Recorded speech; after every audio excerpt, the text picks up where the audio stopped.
Opposition सब कह रहे हैं कि बीजेपी गलत है, ठीक है। अगर बीजेपी गलत है तो आप सबका घोटाला मिला के तो आप लोग बहुत गलत हैं। तेजी से जो हमारे देश का विपक्ष है वो सारा एकजुट हो रहा है मोदी जी के खिलाफ। यहाँ अकेले भारतीय जनता पार्टी के पास 303 सीटें हैं और इसलिए है क्योंकि हमारी विचारधारा मजबूत है, हमारा नेतृत्व विश्व में सबसे ऊपर है और हमारे पास काडर ऐसा है जो अपनी जान पे खेल जाएगा लेकिन भारत माता का शीश झुकने नहीं देगा। मैं जनता के समक्ष अपनी बात रखूंगा। अभी लोकतंत्र है, मेरा गला दबा के काट नहीं देंगे आप। मेरा सवाल ये है कि अगर सारी पार्टियां मिलकर अगर किसी पार्टी को हरा भी देती है तो उस जीत का मतलब क्या रह जाता है? ऐसे में तो वो जो ट्रॉफी आएगी उसमें तो आप लोग खुद ही झगड़ा करने लगोगे। 40-50 दल भी रहे हैं, 40 दल 33 अभी 25 से प्रमुख पीएम का फेस क्लियर रहता था, शायद इसका यही अर्थ है। ये अर्थ है आपका? हाँ कि ट्रॉफी में तो अगर जब ट्रॉफी बटे ट्रॉफी आप कह रहे हैं कि कप का ढक्कन कहीं और चला जाएगा, नीचे का बेस कहीं और। ये फॉर्म ऑफ गवर्नमेंट ये तो फिर हमारे भारत का संविधान गठबंधन की सरकार का प्रावधान रखता है और फिर उसमें से चेहरा चुनाव उसकी भावनाएं। अरे बरसिए ट्रॉफी कहीं नहीं जाएगी, मोदी जी को ही मिलेगी। बिल्कुल लोकतंत्र में प्रावधान है, लेकिन दिल्ली में आपकी सरकार चली नहीं, पहले कांग्रेस की और आम आदमी पार्टी की, आपके बाद आपकी महाराष्ट्र में आपकी नहीं बनी। लेकिन अब हम कैसे आश्वासन आप हमें दे सकते हैं कि पूरी देश के अंदर आप अपनी गठबंधन की सरकार चला लेंगे? क्योंकि आपके घर पे अगर कोई सामान बेच के जाता है बाद में नहीं पकड़ सकते। जिसकी स्थायी दुकान है उसके दुकान पे जाके आप सवाल कर सकते हैं कि मैंने वोट दिया था, वोटर कहाँ जाएगा? अरे नहीं, आज केजरीवाल जी नाराज हो गए हैं, आज हम नहीं है इनके साथ, वोटर कहाँ जाएगा सर? ये 2004 में भी ये सवाल पूछा था कि प्रतिपक्षी एकता होगी कि नहीं होगी। उत्तर प्रदेश में समाजवादी पार्टी और बहुजन समाज पार्टी उस गठबंधन के साथ नहीं थे। लेफ्ट ने जो हमारा साथ दिया था वो आंध्रा में दिया था, 3 जगह सरकार थी उनकी, त्रिपुरा, वेस्ट बंगाल, जहां वो हमारे साथ नहीं थे केरला में। जस्टिफाई कर सकते हैं पर प्रश्न का भाव समझिए। प्रश्न का भाव है कि अगर कुछ गड़बड़ हुआ देश में तो किसकी गर्दन? 335 सीटों का गठबंधन था जिसने 10 वर्षों तक इस हिंदुस्तान की प्रगति निर्धारित की। वो लड़का पूछ रहा था राहुल गांधी को पीएम बनाएंगे?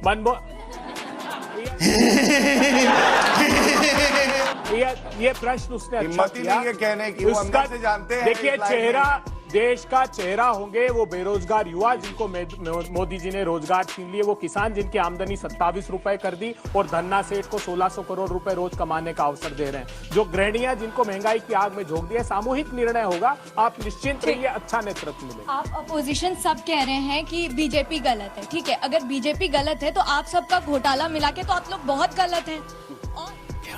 और आप ये बताइए 5 ट्रिलियन प्रश्न क्या है आपका? प्रश्न है हाँ, नियर अबाउट 5 ट्रिलियन का घोटाला आपने किया। जो आम आदमी अपने घरों, आम आदमी जो अपने आप को कहता है वो अपने घर में करोड़ों की टाइलें लाखों का लगवा रहा है, तो उनको हम वोट क्यों दें? Why would we vote them? जब आप सब लोग मिलके किसकी टाइलों की बात कर रहे हैं? आम आदमी पार्टी में केजरीवाल जी ने अपने घर में टाइलें करोड़ों उनसे बड़ा चढ़ते हैं वहाँ भैदू भाई। नहीं बाहर में तो कहते हैं विपक्षी एकजुटता, लेकिन केजरीवाल जी के नाम पे डिफेंड नहीं कर, डिफेंड करेंगे। जिनको हिंदी बोलनी नहीं आती वो भारत क्या चलाएंगे? जिनको हिंदी लिखी हुई पढ़नी नहीं आती वो भारत क्या चलाएंगे? थोड़ा सा अध्ययन करना चाहिए। एक तो हर आयोजन में एक फूफा होता है जो नाराज होता है, जो समय रहते आयोजन के मान लिया जाता है। केजरीवाल जी उस श्रेणी में है, चिंता मत करिए। ये बताइए उनको नाराज फूफा कह रहे हैं? ओपनली बोला जा रहा है। एक बात समझ नहीं पा रहा हूँ, बताइए शादी में तो बुलाया क्यों है शादी में? लालू जी पूरी बारात राहुल जी की निकाल रहे हैं, क्या हो रहा है? कई ऐसे चुनाव हुए हैं जहाँ भारतीय जनता पार्टी ने बगैर चेहरे के चुनाव लड़े, ऐसे कई राज्य हैं। बिल्कुल हुए, और देश में भी ऐसे कई चुनाव हुए। किसी के बीजेपी से भी सवाल हो तो पूछेगा, आप पूछे, जल्दी पूछे, तेजी से। जो हमारे देश का विपक्ष है वो सारा एकजुट हो रहा है मोदी जी के खिलाफ। तो जैसे अभी हमने बिहार में देखा और वेस्ट बंगाल में जो हमने हिंसा देखी, तो ये विपक्ष जो एकजुट हो रहा है तो ये पूरे देश में लागू करेगा। तो हम योगी मॉडल चाहते हैं या हम ये चाहते हैं कि हिंसा हो पूरी? गौरव भाटिया जी को मालूम होना चाहिए कि 1977 में जनता पार्टी, 1989 में जब जनता दल बना, आपकी सीटें कितनी है लोकसभा में? जनता आपकी पूछ सीट रही क्या है। थी? अंडा। और ध्यान दे रहे हैं, एक सीट नहीं है भैया की। लगातार वही काम आप कर रहे हैं। अरे भैया भैंस हो तो उसका चारा खा जाते हैं, भैया बचा के रखना। आ जाएंगे, अगर घर के बाहर दिखे तो चारा खा जाएंगे। किसी भी एक भाजपा नेता का वक्तव्य ये नहीं आया कि जो मारे गए हैं उसमें हिंदू कितने हैं और मुसलमान कितने हैं। मैं ये आपको बताता हूँ फर्क जो पश्चिम बंगाल में हुआ। अंजना जी, कैलकाटा हाईकोर्ट ने 4थी बार हस्तक्षेप किया है क्योंकि ममता बनर्जी मस्त है, कानून व्यवस्था ध्वस्त है। और दुख की बात क्या है, ममता बनर्जी ने कहा गवर्नर मुख्यमंत्री बन गए। शांत करो। अगर देखिए गवर्नर मुख्यमंत्री बन गए, अच्छा नहीं लगता, सब अच्छी चर्चा है अंजना जी, बिल्कुल अच्छी पूरे चर्चा। देश की सबसे बड़ी अंकल आपके बीच में बोला नहीं, सम्मान देने की कोशिश करी, फिर भी आप नहीं चाहते सम्मान। अच्छा अब मैं मौका दूंगी आपको। देखिए कलकत्ता हाईकोर्ट ने यहां तक कहा कि ये बंदूकें क्यों लहराई जा रही हैं, और सबसे बड़ी बात हमें जाननी होगी, ममता बनर्जी के लीडर जो है पार्टी के, उन्होंने कहा कि टीएमसी के 23 कार्यकर्ता मारे गए, भाजपा के 8, और ओवैसी जी ने क्या कहा, मुसलमान 22 मारे गए, हिंदू 16। अरे मैं कहता हूं भारतीय मारा गया, हमारा भाई मारा गया।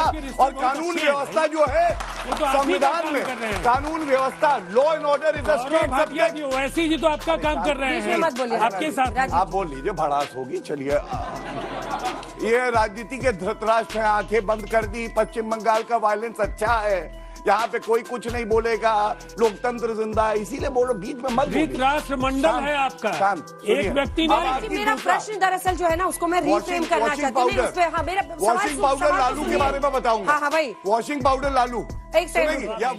बिहार पटना में जो बात हुई, जो जिस व्यक्ति को लेकर जिसके 100 पे इन्होंने राजनीति किया, वो वहां घटनास्थल पर थे ही नहीं।